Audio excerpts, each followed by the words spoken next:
kunt zo stil zijn als een muis en zo bang zijn als een wezel. Je kunt trots zijn als een pauw en zo koppig als een ezel. Je kunt vrij zijn als een vogel en zo zacht als een dons. Want iets van alle dieren vind je ook weer terug in ons. Je kunt zo slim zijn als een vos en zo ijverig als de mieren. Je kunt trouw zijn als een hond, zo geduldig als de gieren. Je kunt vechten als een tijger en zo glad zijn als een aal. Want iets van alle dieren vind je in ons allemaal. En dan valt het te begrijpen omdat God die alles schiep, naar de dieren ook de mensen op een dag tot leven riep. Daarom is er tussen mens en dier een hele nauwe band, omdat ze zijn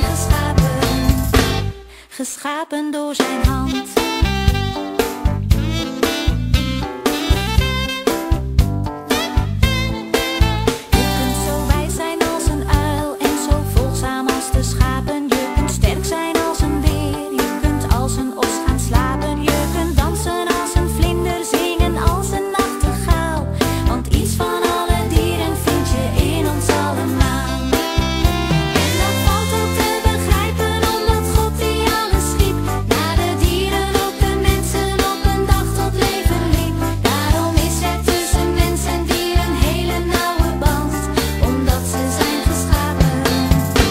Geschapen door zijn hand.